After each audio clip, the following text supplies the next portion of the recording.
a better Nigeria? Is it a myth, or do we keep hoping? Nigeria is a highly religious country. How come corruption thrives? Why is adoption not encouraged in Nigeria?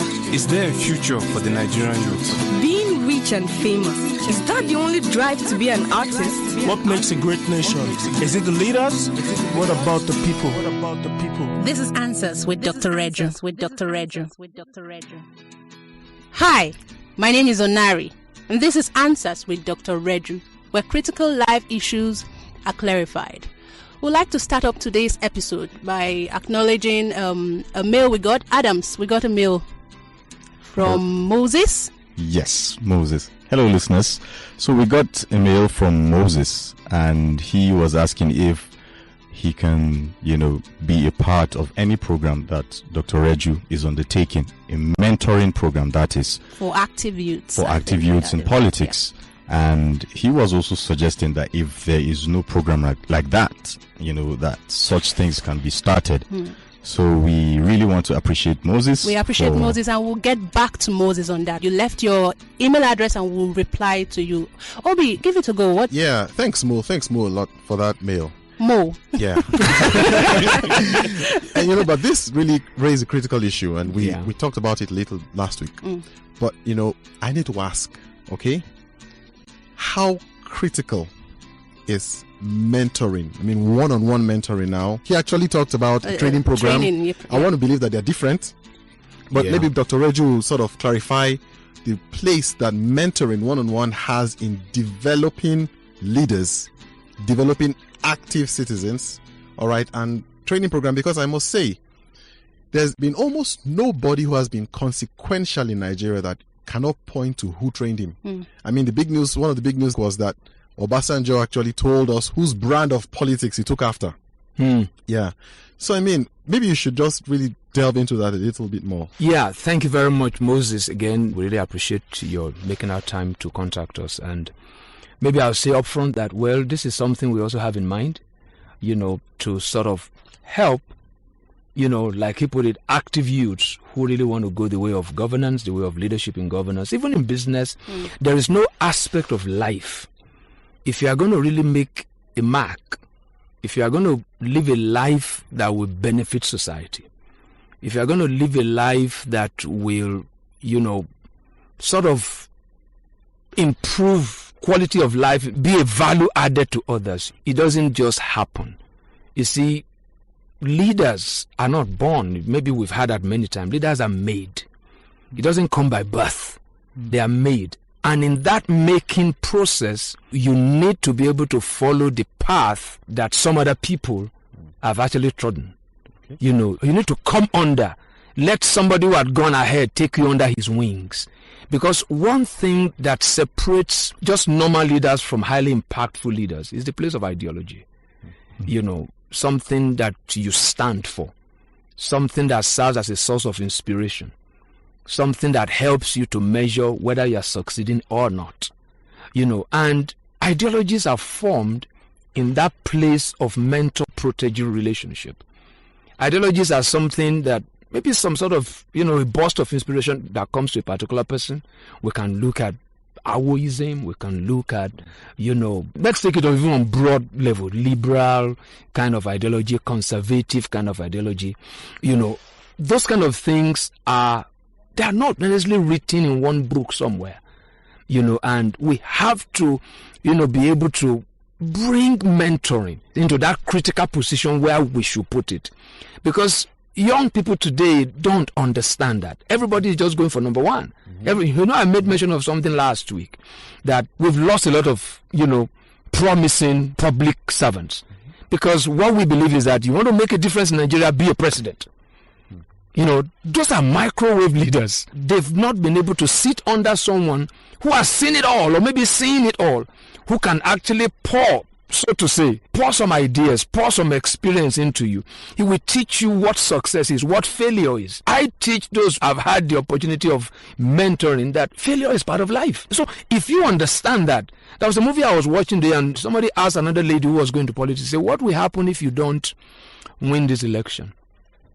He said, well, the country can go to hell and I'll go home. The point is this. I don't have to win. Yeah. That's the point. He wasn't saying that the country can go to hell. Okay. You know, but that I don't have to win. She understands the place of failure. That only comes by somebody preparing you for that. Is really critical. And mentoring is about relationship. Being able to have access to the life, to the experience, to the pains, to the pleasures, to the setbacks, to the upsets, to the triumph, the trials of someone. And when you bring all that together, what it took the previous guy 10 years, you can get it in 2 or 3. Because they say in leadership circles that if you stand on the shoulder of a tall man, you see further than him. What we've had in Nigeria especially is that the people that we read about in our history, they are still around. True. In the 60s, in the 70s, they are still around, jostling for position. So we are like a nation that we are daily committing economic abortion, political abortion, social abortion. There is no atmosphere for fresh, new brains and ideas to find expression. Because those who are supposed to mentor are not willing, and then those who are supposed to be mentored don't see the value. So it's a two-way thing. The young ones must begin to appreciate the place of being groomed, being mentored, learning to serve by serving someone. You can't serve society if you have not honed your skill in serving someone. You know, Moses has really raised a very critical issue here about mentoring. And let me also say straight away that mentoring is not about attending a program. It's not about listening to a seminar. Mentoring is relationship. For those who really understand this in those days, maybe you want to learn tailoring, you will have to go and live with the person. Proximity. Proximity is great. You can't have impact, you know, without proximity. You must be able to see the life of this person. And the mentor too must be able to open his life or her life as a book, you know, meant to be read. So those youths out there who are desirous of going into public service, look for someone who can mentor you. Look for someone you've identified something that you appreciate about that person. That's where ideologies are built. And for us in this country, you want to be careful that your ideologies are not nailed down to religion. They are not nailed down to any kind of ethnic consideration. They are not nailed down to some selfish pursuits. It has to be well crafted. Ideologies are sound as they are selfless. If it's not anchored on the benefit of the generality, it's just somebody having an idea. It's just somebody having an idea. So you have to check, what is this person standing for?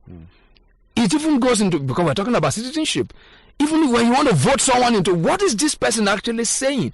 But our politicians over the years, they'll play the ethnic card, they'll play the, you know, the religious card. It just gives them soft landings. There's really nothing they have in store.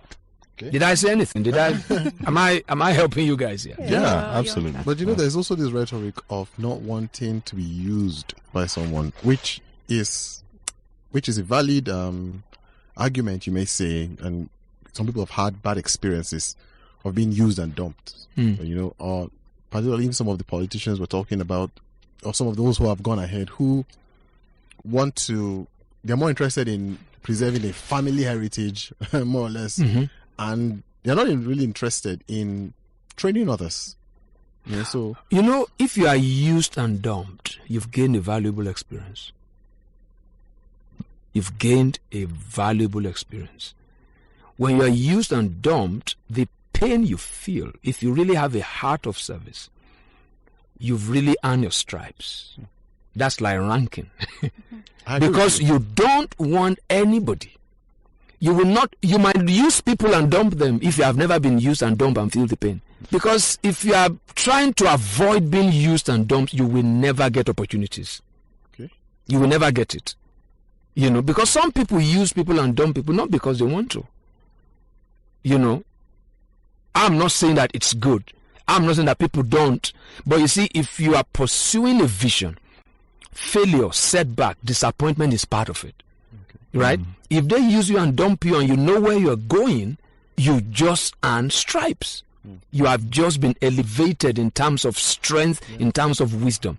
If you don't know pain, how can you help someone who is being pained? You know, I actually agree with you, because as you were talking, I remembered the story of Mary Kay. who was a sales representative, or she worked in another company, another cosmetic company, I think. Okay, the lady who the lady has that Mary Kay. beauty profile. Okay, and honestly, she was used and dumped. that's it. And she said, "No, that's not how to do business." Yeah, and that inspired her, right, to start off her own brand, and run it in the way she felt was right. And I mean, we all know what it is today. Yeah, So, yeah. And that also will lead me to make this point here. When you are in that school, so to say, when you are in that mentoring process, you also want to begin to sell what you are getting. You also want to begin to look for like minds like you to come and partake, so to say, of what you are feeding on. If you walk alone, you can't make any impact. There's a whole, mantra out there, which I believe is a myth. It doesn't exist, that one man can make a difference. It's not true.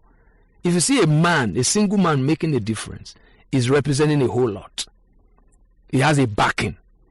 One man can make a noise, but can't make a difference. When the real community comes against that man, they will remove him without any effort. But the point is, there's a way you can position yourself so that everywhere you are being attacked or you are being, confronted, or there are people like you. You see, what our politicians have done over the years is this. They've been able to reproduce themselves. That's why we say this kind of ethnic, self-interest based kind of politics has really pervaded the society. That's the mentality of everybody, because that's the narrative. That's what everybody believes politics to be, because they have been able to proliferate that idea. In the same way, there must be a generation also that can also spread this good virus of citizen, people, society-oriented kind of public service. So don't work alone. Ideologies don't work. It's never effective through one person. But that's a big challenge for Nigeria. We always want to be number one. We always want to be number one. You see somebody, you see his business card, chairman, chief executive, chief professional officer, and financial director, and that kind of a thing. We don't like working in community. Young people who find themselves in politics, as you are being mentored, you are also looking over your shoulders. Who might be watching you? Can you spot potential maybe in a secondary school guy who is a senior prefect in the school? I always tell the story of my friend. He's late now, because we went to the same school all our life. He was senior prefect in secondary school. He was welfare secretary in our A-levels. He was secretary general in our university. He eventually became the majority leader in Ondo State House of Assembly. He passed on not too long, maybe about 2 years ago. So, that's somebody spotted that there's something in this guy.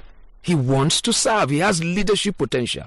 And he didn't get there just because of brute force or whatever. He was mentored. He belonged to the right circle.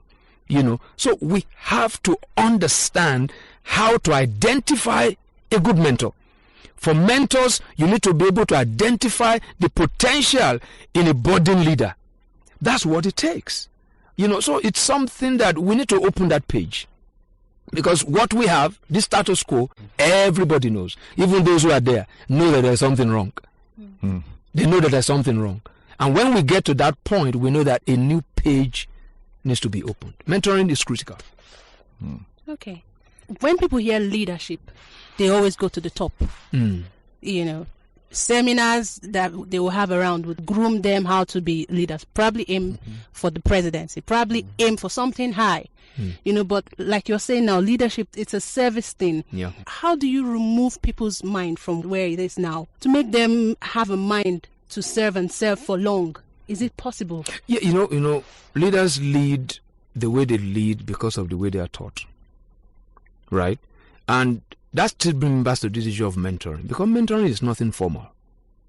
They asked somebody, he spoke about his mentor. He said, "What did you do together?" He said, "We played tennis." We play tennis. We just talk while playing tennis. It's always very, very informal. And when that person is put on the stage to perform, so to say, what the person has seen, what the person has heard, is what you begin to see play out. So when you see Nigerians, because even from, we have a school that we run, and I always tell the principal, the senior prefect here, is the one who arranged the chairs in the class. But what we have is senior prefect is a boss in most schools. But we turn that on its head. This is a chief servant. Now, when he's arranging the chairs in the class, he calls others to come and help him. It's his responsibility to arrange the chairs in the class. That's the work of the senior prefect, to make sure the class is arranged in such a way that is conducive for learning. So while doing that, he calls others to come and help him do that. Okay. Right. Because sometimes you have to start from that kind of level. But when the senior prefect sees himself or herself as senior girl or senior prefect in the school, and he sees himself or herself as the next in line to the principal, calls the shots, he sends people on an errand. That's where we build that kind of mentality that leaders are meant to be served. Leaders are meant to serve. And it has to be consciously passed across. And we need to let people see the dignity in service. But you see, you can't tell people, they have to see it. You see, I have to consciously, tell myself, I have a servant heart. I remember there was a time we're trying to pack, some things there to the car. And I picked some. And Adams ran to me, leave it, not leave it. I am coming to the car. Right? I can't come empty-handed when there's still stuff here. Right? It's just like that. Because society has not taught us to see dignity in service. Service today is that the one who is under. Right? But the servant is still the greatest. The servant has the most power. The servant determines what happens. So it's something that has to be not just taught verbally, but also modeled.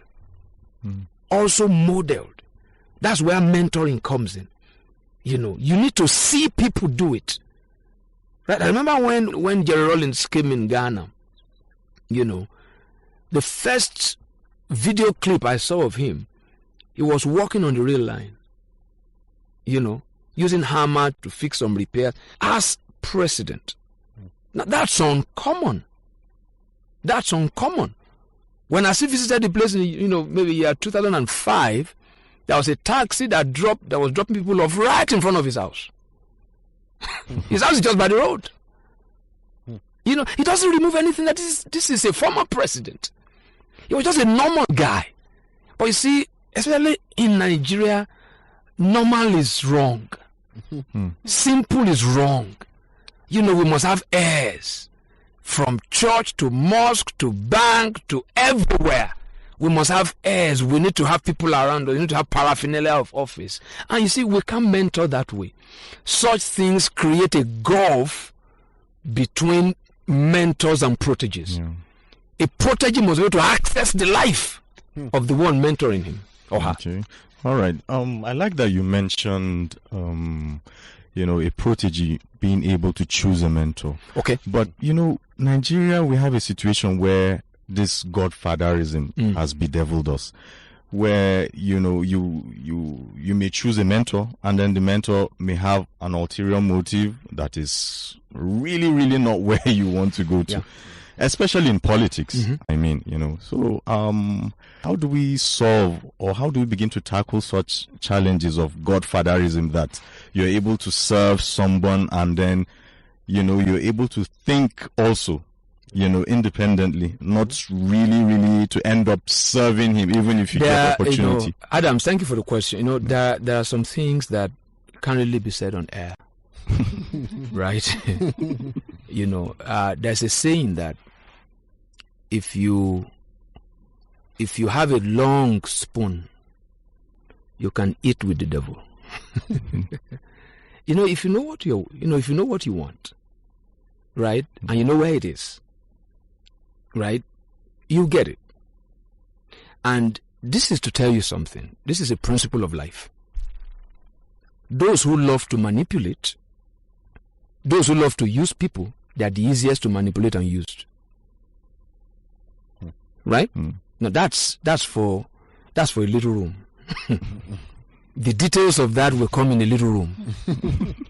So it's if my mind is to serve selflessly, I can only produce people who will also serve selflessly. If I'm selfish in my leadership, in the way, if I just want people around me for me to use them to achieve my own dreams, I open myself up also to actually achieve a dream that I never planned to. Somebody can easily use me. What the young ones of today need to understand is that the people there right now, it doesn't matter how bad they are the ones that are in front. We will have to interact with them. We will have to engage them. We will have to learn from them, even if it means learning the wrong way from them. Wow. Like he just gave the example of Mary Kay, right? He learned how not to do it by working with people who are doing it wrong. There is no way we can set a different standard now. We will have to start from where we are. The politicians that we don't like today, they are the ones that are going to teach us. Because of some of them find themselves doing some things, because of the prevailing circumstance that they find themselves. The political class in Nigeria is a mixed grill, right? You have very good guys there. You have the very bad. You have the one that are just there, just picking the crumbs, right? But it's a mixed grill. What we need to do is for the good ones among them who mean well, to now begin to raise people of their like. Let's populate the good, right? We have said it over and over in this one. Politics is dirty because dirty people do it. But when clean people get there, begin to populate the community of the clean. Raise people such as you. You see, I said something last week. Older politicians in Nigeria go as far as universities to go and raise disciples, so to say. Today's politicians are not like that, right? But we need to let them know, hey, there's a whole field here, right? We're interested. Because when I was in the university, even campus politics was a road on the back of ideology. You have to be able to articulate what exactly you want to do. Not the campaigns we have today is just a carnival. It's just people just dance and dance and dance, abuse the other party, abuses, and today is election day and everybody goes there. It's so predictive. That has to change, because I said something also. In building the ideology, it doesn't just come by reading books. Reading books is okay, but you need to be able to read humans. And we must know going forward, the new breed, it must not be anchored on religion. It must not be anchored on ethnic considerations. Because if we continue that way, right, this nation doesn't have hope. Right? This nation doesn't have hope. We will fragment a million ways. And who suffers? The guys who've milked this country, they will just take the next flight and go. It is you, the ordinary citizen, there, because you suffer the most because you didn't do what you were supposed to do. So it is time for citizens to pick on responsibility, right? Our ethnic differences, religious differences can be harnessed to be strength, right? But honestly, like I said, earlier on this program, the issue of faith is personal. Don't bring it to public square, for God's sake. Pray in your home, be your Yoruba somewhere. Once you come into public square, but you see, that's difficult, but it's not impossible. There must be a new set of people. I mean, look at us in this room. This is Onari. Onari is from way somewhere there, south. This is Obi Brown. By the name Obi, you know where he comes from. I'm trying to figure out where I come from. Adams is just, this is the way we are. But we can talk together like this. Why can't that happen on a bigger scale? Because we don't harness little kind of, look at National Youth Service Corps. What a brilliant idea, but where it is today? Where are those things today? It's just in name.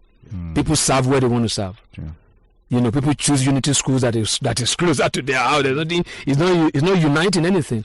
But citizens today, those who want this nation together, those who are willing to put religious, ethnic considerations in the background, are more.